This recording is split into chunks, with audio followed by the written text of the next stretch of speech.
thanks for coming back to the second part of my trip to Scotland. In this video, I'm going to talk to you guys about Oban. And as you saw in my previous video, I had a little bit of a kerfuffle. Is that the word I want to use? Faux pas. A little bit of a situation, if you will. So go back and watch that video if you hadn't already, but basically I rented a car. They ended up giving me a giant boat of a car, and I wanted a little car, and then ultimately I got a flat tire, yada yada. It was a whole big ordeal. So almost shit my pants in a roundabout in Edinburgh, and yeah, it was a really great, cool, fun time. So I ended up having to get a ride to my Airbnb because my car had to be taken somewhere else to be fixed. It couldn't be fixed on the side of the road. And on the way to my Airbnb, I saw the Highland cow. Wow. Oh my God. Oh, the baby! She's drinking. The Highland coo is what they call it. The coos. And it was super fun to see them, and it was such a Scottish experience to see them like in the middle of the road like that. So the next day I went into Oban and I went and checked out McCaiggs Tower. McCaiggs Tower is on top of Battery Hill in Oban, and it's just a large stone monument that was commissioned by John Stuart McCaig, who was a wealthy banker in the late 1800s in the area. And he commissioned it as really just a monument for his family and in order to create jobs for local workers in the wintertime.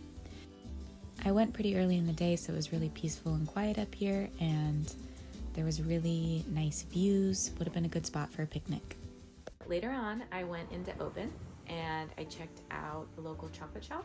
They had this seaweed chocolate there, which I got, and that was also really good. Very quaint, and I just walked around town a little bit. It was a pretty bustling area. There was a lot of people there walking around as well. So that day, I actually met up with a traditional English craftsman and a local woodworker to the Oban area. And he showed me a cabin that he built up in the hills of Oban. And I'm actually gonna have a series of videos coming out with him because you guys will not believe he taught me how to carve a spoon.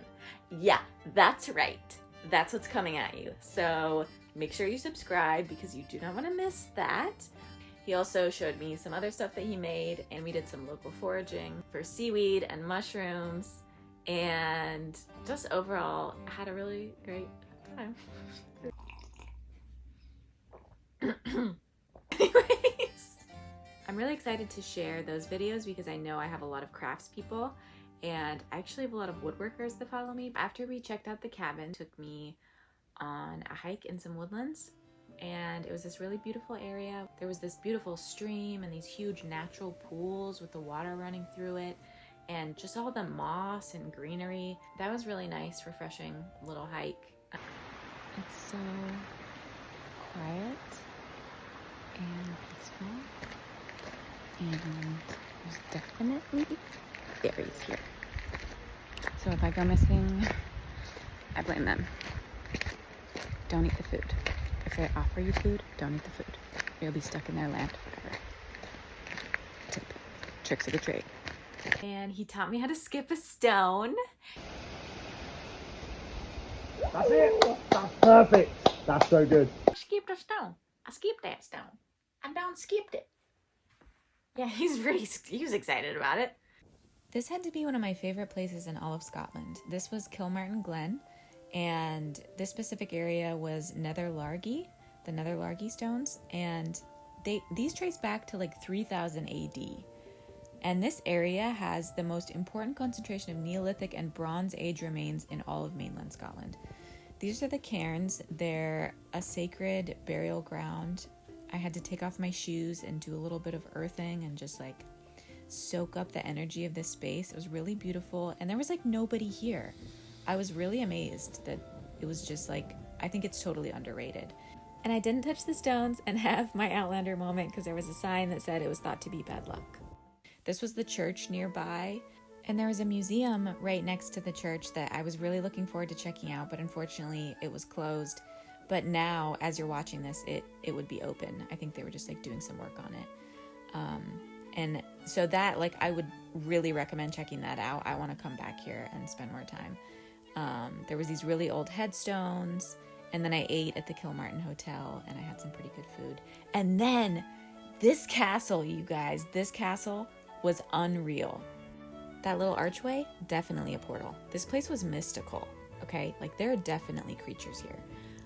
This is Carnasserie Castle, and this was my favorite castle that I went to, because you didn't have to pay. You could just freely walk through at your own risk. Some of the stairs were a little sketchy. I think I caught a ghost right there. Hang on, look at that. Is that an orb, you guys? Dude, I think that's a freaking orb. Yeah, this place was definitely haunted, so I'm gonna say yes, that was a ghost. But look at how beautiful. This is like what you imagine Scotland being. Stunning. And I'm not just talking about me. Not just talking about me, doll. Look at the birds. Yeah, loved it. I loved it here. And this place was bougie AF back in the day. Like, this dude had money. This was the party spot. You could just tell. Yeah, I could just feel the vibes. And this was the home of the first Protestant bishop of the Isles, Master John Carswell. And the next morning, I had to pack up and head up to Isle of Skye.